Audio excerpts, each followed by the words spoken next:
ministry and what you do. So thanks. Thanks, Natasha, and thanks for having me here.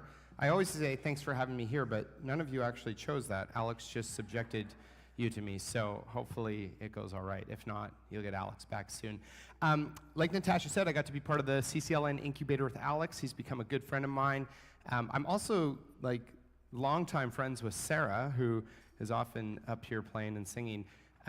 But interestingly, I'm feeling a little insecure in our relationships here, because interestingly, the Sunday I come to speak, they're both mysteriously not here. So I don't know, they've maybe heard me speak before, and they're like, we're friends, but we don't want to sit through another one of your things, right? So such an honor to get to be here. Boy, you guys have, I could say so many good things about Alex. You guys have a good pastor, and what a gift to have that in this day and age, to have a young guy who loves Jesus so much and is so faithful to his community as part of your church. And I'm so glad that he's getting a Sunday off, because working in churches is it's a heavy, it's like it consumes your life. And so glad he's getting a break. I hope you guys will continue to encourage him. So I'm certain most of you know that you guys are in the middle of or toward the end, I think, of a Fruit of the Spirit series. If not, there are these big banners and a screen just to remind you. Those are good, because sometimes we all kind of doze off, kind of lose focus during messages, right? And then you kind of snap back and you can see the banners yeah, Fruit of the Spirit, that's what we're talking about. So I give you a pass if you do that. But Fruit of the Spirit, and we're going through this list that you can find in Galatians 5, 22 and 23, and I'll read it really quickly. I'm sure you guys have read it many times over the past month and a half. And in Galatians 5:22, Paul writes this. He says, "But the fruit of the Spirit is love, joy, peace, forbearance." Many of us know this as patience, kindness, goodness, faithfulness, gentleness, and self-control. Against such things there is no law.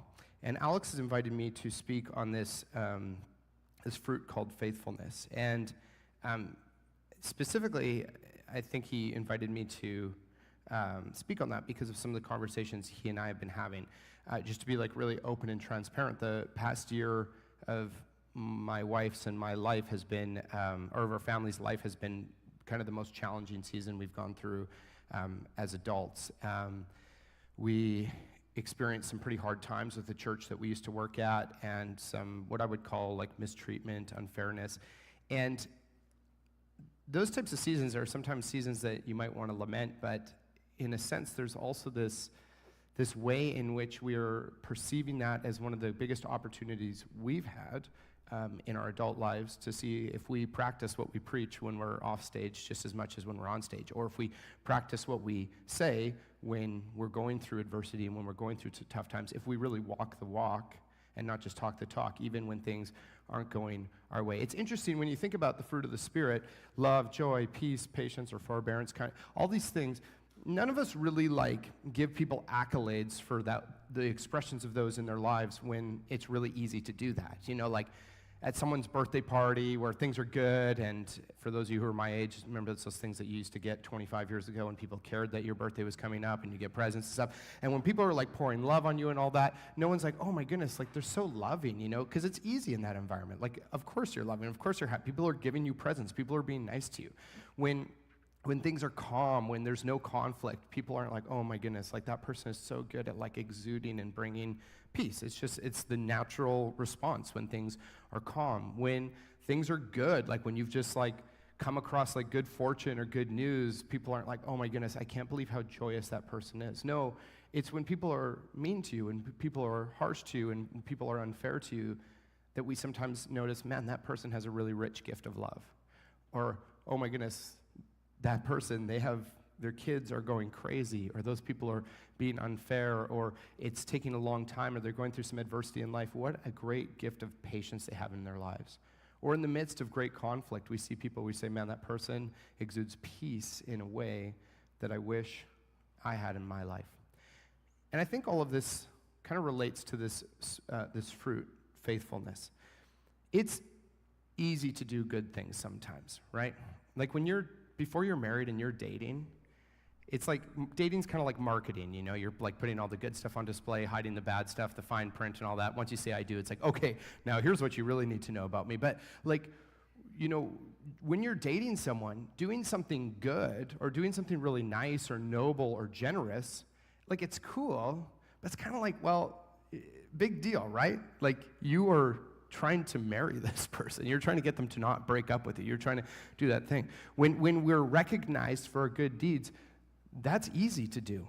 Jesus talks about this at the start of Matthew 6. Maybe you've read it in the middle of the Sermon on the Mount, where he says that there's a way that people like give to the needy where they do it so they can be seen by other people. Or there's a way that people pray and practice their righteousness in front of people to be seen and to be recognized by people. And then he goes on, he says, people even fast like this. People like fast and they make sure people know that they're fasting. And Jesus says, do it in secret so that your Father in heaven will reward you.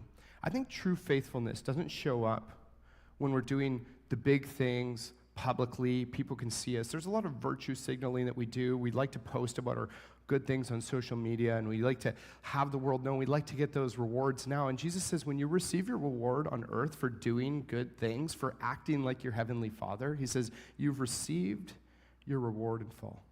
Be patient. Be willing to do it secretly.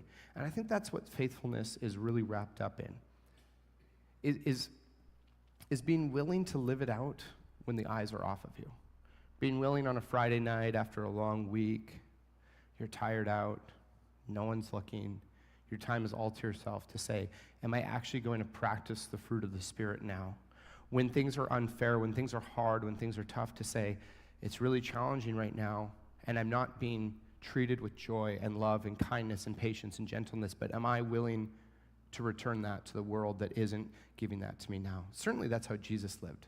It's fascinating how we expect God to be so faithful in our lives, to always listen to our prayers no matter what we're doing, to respond and to provide for us, yet so often we find ourselves just giving God little snippets. Maybe it's Sunday mornings or when we're at small group or community group or life group or whatever. I don't know what Cascades calls them. There are 1,000 different names, but you know those things that you do where you eat snacks and talk about Jesus and then eat more snacks because that's the most important part. But, you know, it's easy in those moments. Is it the moments at work where people might look down on you, where you might not get respect, where you might not get the accolades? And I think that's what faithfulness is wrapped up in. I'm going to take us to a passage in Ephesians, and we're going to work through that this morning. But first, I just want to note one contrast. You'll notice that before the fruit of the Spirit, this list that Paul writes, he writes this list called the acts of the flesh. And he goes through all these things like, you know, drunkenness, and he goes through this big list. But two things to note. At the end of the fruit of the Spirit, he just ends it with a period. Well, I don't know what it looked like then, but it ends. And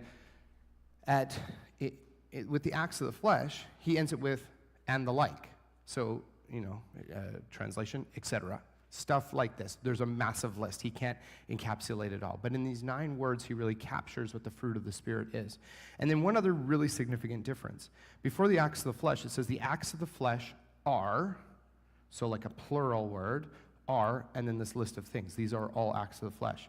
Whereas the fruit of the Spirit, it's not the fruit of the Spirit are, the fruit of the Spirit is. When I first kind of noticed that in the Bible, I was like, Paul, you need a grammar lesson, bro, because like you're about to make a list of 9 things, and is a singular term and are is plural. I'm a copy editor on the side, by the way. But what he's saying is that there is one way, as he goes on, to live by the Spirit and to walk in step with the Spirit, and it includes all 9 of these attributes. How many of us sometimes say, well, I've been very peaceful, so I don't have to be that kind, or I've been loving, so I don't have to be that patient. We look at the good things we've done to excuse the bad things that we've done. And Paul in Galatians 5 would say, listen, if you want to walk in step with the Spirit, there is one way. There's a singular method, a singular path, a singular model, and it encaptures all of these. But if you want to walk in the ways of the flesh, there are a billion options. There are so many ways that you can live by the flesh. I want to look at a passage in Ephesians 5. If you've got, the Bible app. If you don't know, they've actually turned the Bible app into like a print version book now too. So if you have one of these, you can feel free to open it up to Ephesians 5:15. And if not, I think it'll be on the karaoke machine in a moment as well. But lots of ways for you to read it. Paul in Ephesians, what he's done is he's opened the book with this prayer, like just praising God for who he is. And he goes through the works of like the good news of Jesus, what Jesus has done to come regenerate, restore, renew, and save and reconcile us to himself. And he goes through a few different things, but then he has this long section And your Bible might have a subheading that Paul didn't have in there, but it says, Christian living, instructions on Christian living. Basically, all these things that here's how you live, avoid sexual immorality, avoid this, do this. These are things that embody the way of Jesus. And he wraps it up, Ephesians 5:15 to 20, and these are the words it starts with. Paul says, be very careful then how you live, not as unwise, but as wise. Be very careful then how you live. Be extraordinarily careful. Another way to say that would be be quite intentional with your life. When we're unintentional with our lives, what happens? We turn into bad parents, we gain weight, we're unproductive, we're unkind, we're unloving. But when we're intentional with our lives, when we set our hearts and minds to things that are actually the things that we believe Jesus desires out of our lives, that's when we start to live as wise rather than as unwise. These words here in the Greek language, wise and unwise, wise actually means kind of like living like an expert or a professional. Now that sounds kind of daunting, right? None of us are I'm an expert on life. But we're called to be spiritually mature. We're called to be experts in the way of Jesus. We're called to grow. We have this idea a lot of the times that we can just kind of pray a prayer and stay as spiritual infants and stay that way for a long time. In fact, in Hebrews 5, the author says, don't be like a spiritual infant that's breastfeeding for the rest of your life. Don't just drink milk for the rest of your life. Enjoy steak. If you're vegan, experience tofu, whatever. The good protein. There are better things in this world that you can grow to. Imagine you're born as a baby and you just start breastfeeding, and for the rest of your life, all you do is drink milk. I mean, I would theorize that by 12 you'd be highly lactose intolerant and probably not be healthy, but imagine that's it, your whole life. You're just drinking milk. You go over to supper to someone's house, do you have any dietary restrictions? It's yeah, just milk, please. Just a glass of milk, that's all I want.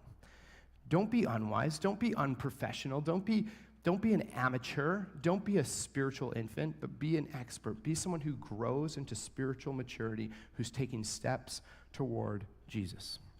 He says, be careful how you live, not as unwise, but as wise, making the most of every opportunity because the days are evil. Now, Paul wrote this about 2,000 years ago. And I think every generation would read this and be yeah, the days are more evil now than they were then, or whatever. The days are always evil. I don't think Paul's writing this as it's 80, whatever, it's year 60, and now the days are quite evil. They'll never be this evil again. The days are evil because we come into this world with this inclination towards sin, and we're struggling with our own sinfulness, and then we allow the world around us to inform our theology and our thinking and our mindsets rather than allowing the Spirit to do that. We turn to the acts of the flesh regularly, which leave us as spiritual infants, which lead us far away from God. And Jesus says, be wise, embrace the way of the Spirit, walk in step with the Spirit, and be filled with the Spirit, making the most of every opportunity because the days are evil. I love this idea of making the most of every opportunity. I am a total maximizer. I don't know if anybody else here would resonate with this, but anytime I go to do something or whatever, it's we got to get as much of it in as we can. We got to experience as much as we can. I really especially feel, I have some pretty strong opinions around buffets. So I've been married to my wife almost 13 years now. When we were first married, we'd go to a buffet and she would first round, she'd go put a bunch of salad on her plate. I was are you kidding me? This is what we're coming to a buffet for? You're putting a head of lettuce on your plate at a buffet, and then you're there's sweet and sour pork, there's ginger beef, whatever kind of buffet you're at, there's meat, there's all this stuff, and you're wasting it on veggies? Are you kidding me? We got this stuff in the fridge and it's rotting all the time because I'm not eating it. We can go home and get this stuff. Don't waste it. Make the most of every opportunity. And so she actually feels pretty insecure going to a buffet with me now, which probably isn't a really good sign of me as a husband, but she's just if I get if I get the wrong items, and it's make the most of it, Talisi. Experience, taste and see that the buffet has protein, and leave room for dessert. There's a soft serve machine, and if you're not going to have enough space for the soft serve because you filled up on lettuce. It's ridiculous. Maybe there's a different area of your life where you're I need to get the most out of this. Paul, when he's writing here, says, make the most out of, not just when you go to the buffet, not just when you're spending your money, not just when you're planning your vacay, not just when you're doing this thing or that thing, not just when you're having a conversation, but make the most of every opportunity. Life is this series of like nonstop moments, moment after moment after moment after moment.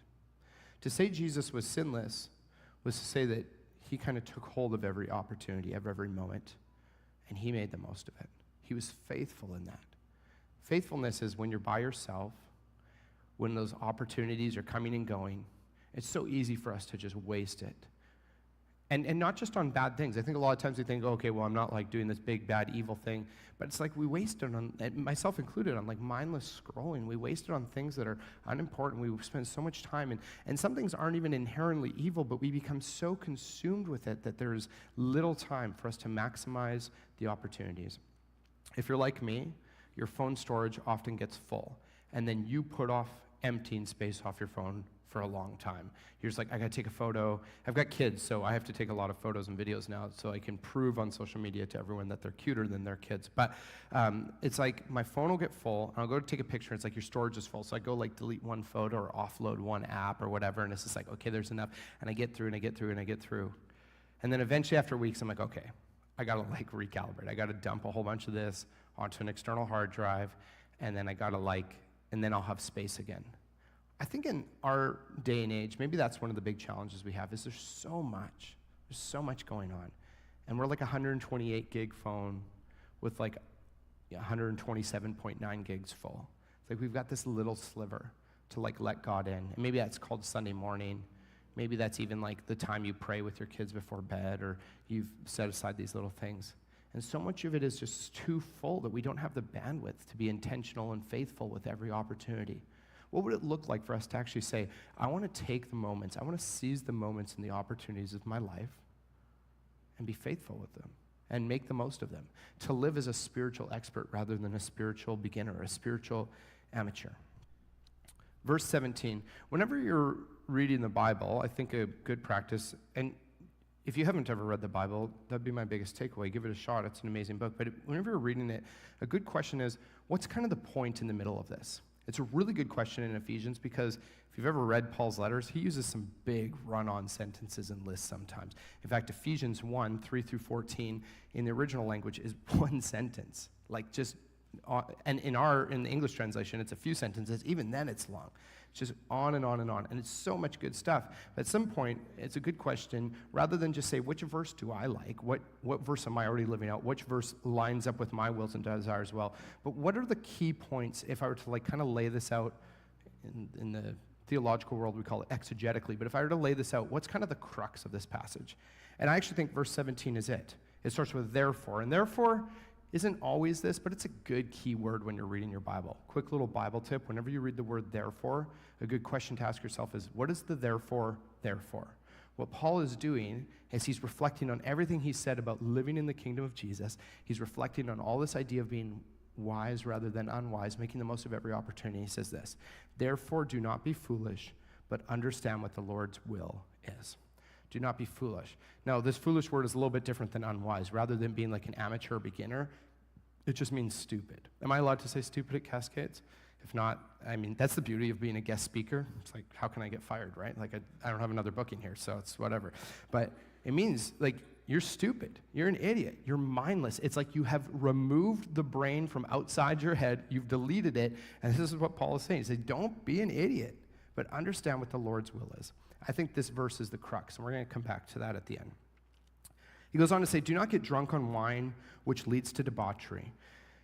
So Paul is like talking about not getting drunk on wine. He's obviously not saying you can't drink any wine, but he's saying don't get drunk on wine, which leads to debauchery. Debauchery is a weird word in the Bible that we usually just kind of read past. We're like, yeah, I shouldn't do debauchery, but I don't even know what that is, so hopefully I'm not doing debauchery. It's like, how often have you come to church and someone's been like, you know what, friend?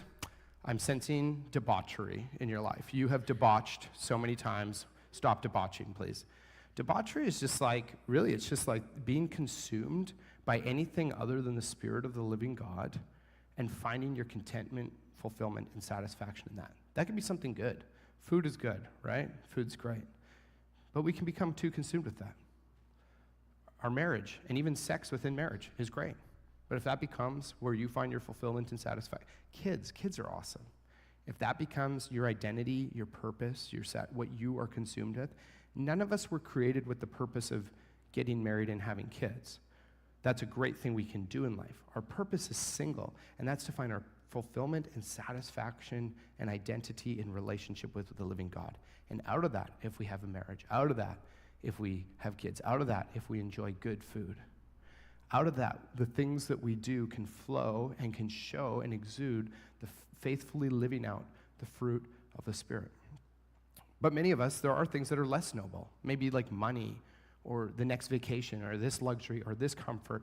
We love our comfort. We love being well. We love being taken care of. Many of us turn to like sinful addictions that we choose over and over and over. And what Paul is saying here with this word debauchery is he's just saying, don't be consumed by things of this world. As you are finding your identity, purpose, satisfaction, fulfillment in anything other than Jesus, you are missing what it means to walk in step with the Spirit. Matthew 19, you guys have maybe read of this interaction where Jesus is talking to this rich young man. This man comes up and he says, Jesus, what must I do to get life? Essentially what he's saying is, how do I get 50% on this test? This was my question. This is what got me through junior high and high school. It's like, how do I just get 50, like D's get degrees, right? How do I get 50% or higher? How do I just pass the test? And Jesus says, well, here's some things, like don't kill people, don't steal. And the guy's like, yeah, don't worry, I'm not doing that. But what am I still missing? How many of us experience that in our spiritual journey? Like there's gotta be something more. Why am I still struggling with my own inability to like experience joy? Why am I often struggling with patience? Why am I struggling to live out peace? What Jesus says to choose peace rather than the anxiety that fills my life and the worry and the fear. Why am I struggling? What am I still missing? That's what he says to Jesus. He says, what am I still missing? And then Jesus, instead of just getting life, 50%, he says, if you want to be perfect, if you want to ace this thing, sell everything, give it to the poor, come follow me. This passage has often been used to like condemn people for having too much money. Now, I do think there's something to be said about that, but what Jesus is saying, he's saying, your life is built on something other than that. A good way to think about this is to ask yourself, to figure out, are we being faithful to the call of Jesus and finding our identity in Jesus? A good way to think about that is, what is it in my life that if I lost it today, if it just disappeared, if it deleted itself, if it turned its back on me, if it hurt me, whatever, if it was just gone, what is it that my life would fall apart? And any of that, I would say, are things that we are debauching, that's not a real word, but being consumed with and being filled with rather than the Spirit. Paul isn't saying just don't get drunk. He's saying don't be intoxicated with things other than Jesus. Remember the acts of the flesh? This big myriad list. But the life in the Spirit is singular. Don't get drunk on wine, which leads to debauchery. Instead, be filled with the Spirit. And here's how it's expressed. Speaking to one another with psalms. That's weird, right? Like how many of you came this morning like, the Lord is my shepherd, I shall not want. And if you do that, people will be like, okay, I'm finding a different church. Speaking to one another with psalms, hymns, and songs from the Spirit. There's this weird translation between like the church 2,000 years ago and the church now where we often think about psalms, songs of the Spirit and all that as like kind of the group singing time on Sunday morning. We call that worship. Worship's a lot more robust than that. What Paul is saying what should come out of your mouth and what should come out of your expression with one another as followers of Jesus should be expressions of the fact that you're making the most of every opportunity, that everything is spiritual, and in every moment you're a follower of Jesus who is filled with the Spirit, walking in step with the Spirit. So our language should be that of people who are just like, it's not like you're not allowed to talk about the Canucks, right? Or perhaps a team that's actually won a Stanley Cup or whatever, but it's not that you're not allowed to like, there's just a little quick jab at Vancouver there, okay? It's not like you're not allowed to talk about that stuff. But does that consume you more than talking about one another with Jesus? What I love is this morning, I experienced something so unique. I go speak at different churches all the time. It is very rare that someone, and my friend Elizabeth did this, comes up and says, hey, before you speak, can I just pray for you? Like a random person I just met.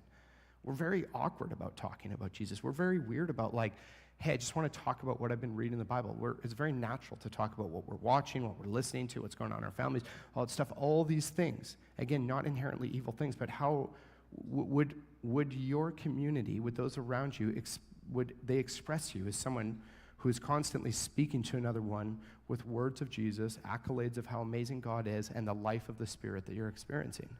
Because that's what faithfulness is. It's not just listening to some person on a stage giving you their spiritual leftovers, but it's actually expressing that time and time again, expressing love, joy, peace, patience, kindness, goodness, gentleness, and self-control in every moment as we figuratively sing that out to one another. If you want to sing it to your friends, you can do that, but I mean, it might be a little strange. But sing and make music from your heart to the Lord, always giving thanks to God the Father for everything in the name of our Lord Jesus Christ.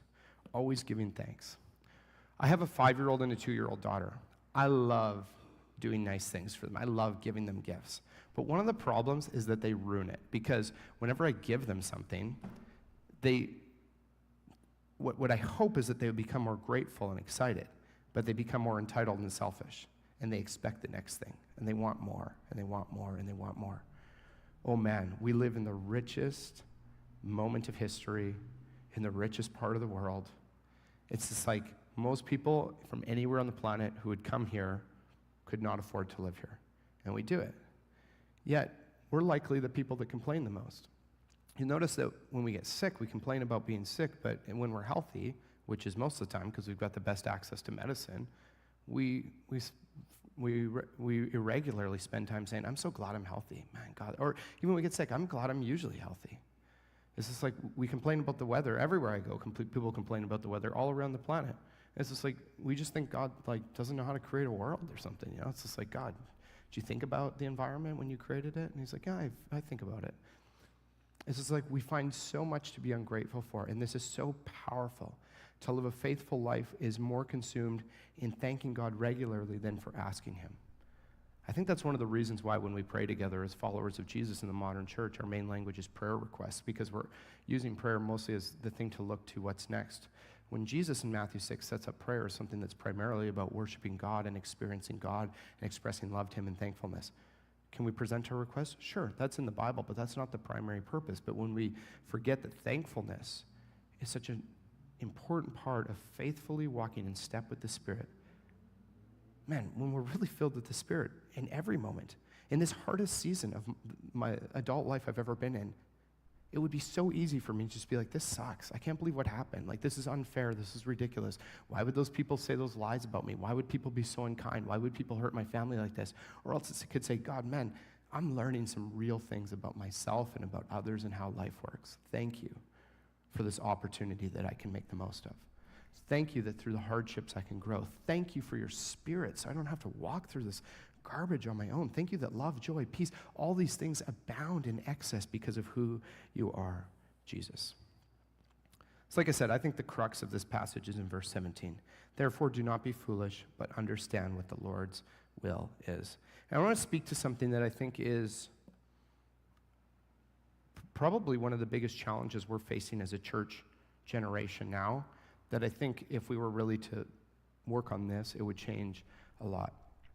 I don't know if you know this, but about 500 years ago, this actually wasn't available in print, even though it is now, and it actually would be like chained. It wasn't like this looks like a cocktail table from like a millennial networking mixer, right? But it wasn't one of these. It'd be like some large podium stage thing that some guy would go speak on, and everyone would look up at him and stuff. But they would chain the Bible to it. They'd have one, it would be chained there. And so no one could have it except for the person who came, and you'd have to come listen to the church ruler, and they'd do all this stuff. And, you know, there's some good things that could be said about that church era, but this is one of the things that I think was the worst, and because I think a lot of that had to do with power and control. They were like, you come here, you have to attend so that you can hear this thing.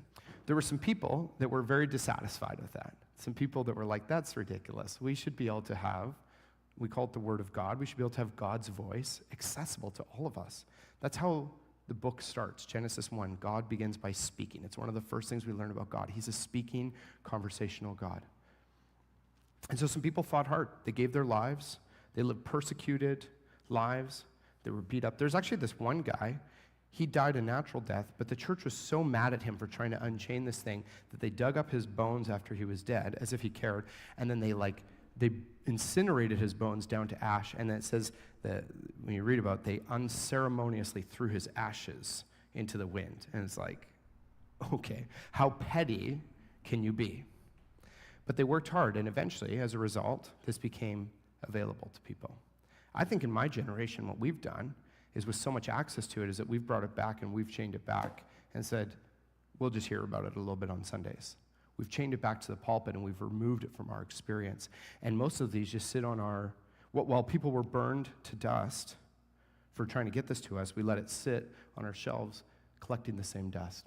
And I don't say this in some way that's like, this is some checklist item that if you read this thing, God's going to be like, you did it. But I just don't understand how we can be a generation of the church that says that we understand what the Lord's will is if we're not listening to him. You guys, in this room, one of you, Matt, and his kids, so 3 people had met me before today. You don't know who I am. I could be a raging heretic for all you know. It's like I could come and say anything. But what's consistent, what's faithful, is the voice of God that from the beginning spoke life into the world and will speak life into us. And somehow we think we can be faithful and do some version of the Lord's will by our own thinking, our own inclinations. No, it's with great intentionality and being filled with the Spirit, being filled with the voice of God, that we can actually understand what God's will is and escape the foolishness and live faithful lives. If you want to experience true faithfulness in life, immerse yourself in the voice of God. There's so many voices in the world. Immerse yourself in the voice of God. At the end of the Sermon on the Mount, Matthew 7, Jesus ends with this 4-part kind of thing. If he was in a modern church, it'd be like a 4-week mini-series or whatever.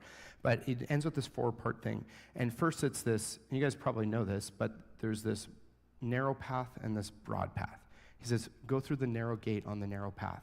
Only a few find it. But there's this broad road, and many find it leads to destruction. Well, this is the R of the acts of the flesh. There are a million ways to choose this path, but there is one way to embrace the life of the Spirit and to walk in step with the Spirit, and that is Monday, Tuesday, Wednesday, Thursday, Friday, Saturday, Sunday, just showing off that I know the days of the week.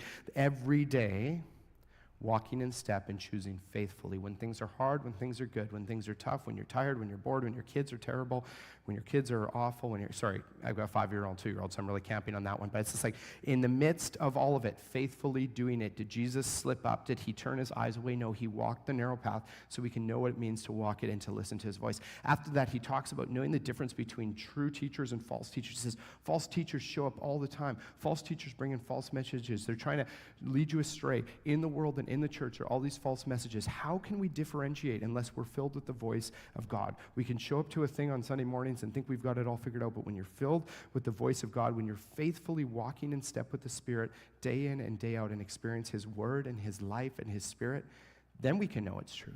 And we can spot the false way off in the distance. And we can be true teachers.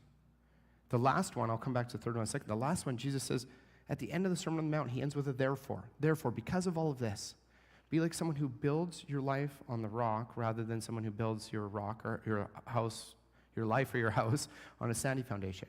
And what he says, it's the person who hears my words and puts them into practice. The person who listens to the voice of God and puts them into practice.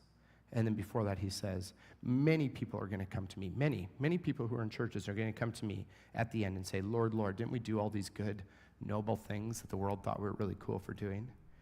And he says, no, it's only those who do the will of my Father in heaven. Only those who do the will of my Father in heaven. Again, we expect God to be faithful. We expect him to show up in the good and the bad. Are we willing to show up in the good and the bad? Are we willing to immerse ourselves in his voice? And the last thing I want to say is this. Maybe me talking about like reading scripture and hearing the voice of God, maybe that feels like a condemnation because you are part of the large majority who have not read through this thing or don't touch it or whatever. It's not a condemnation. It's a loving invitation to say, let's turn the ship around. Let's be different. Let's be the faithful generation that returns and says, we don't want this thing shackled to the millennial cocktail table. Millennial cock. I tried to say something cool and punny there, and it didn't work. So, anyways, we don't want this thing chained up. We want this thing expressing itself. We want God's voice leading us. We want to walk in step with the Spirit because in the ways that God is faithful to us, in all the moments of life, we can make the most of every opportunity because we're walking in step with him. Alex had asked me to lead a time of communion, and it's pretty easy on a Sunday like this to think about how faithful God is. We don't herald someone for being faithful when their spouse is being really good to them, right? The Bible starts with God creating the world, and I view it as like a big wedding scene. God sets up the most epic wedding venue ever. He sets up this incredible garden, puts stars in the sky, the best lighting any wedding venue's ever seen, the most picturesque scene ever. He sets up this wedding, and he brings his bride in. He creates people, and there's this marriage. And right away, they leave in a divorce. There's like the greatest divorce ever. And all throughout the Old Testament, what people are described at is not just sinners, but adulterous people. It's considered to be like an affair with the world that people are having because they're choosing things rather than God. They're being unfaithful to their loving, eternal spouse who created them and who cares for them and who loves them. And here's how we see God's faithfulness. In Romans 5:8, it says that while we were still sinners, God demonstrated his love by dying for us. It wasn't like, oh, while we were doing our best, while we did all the things, while we're singing the service on Sunday morning, that's when God... No, he was faithful because even in the worst moments, the depravity of the Old Testament, the depravity of our lives, our worst moments in life, God is faithfully there saying, come back. I want to forgive you. Through his death on the cross, he offers forgiveness because his blood was shed, his body was broken to offer us forgiveness. And maybe that's the intention you could set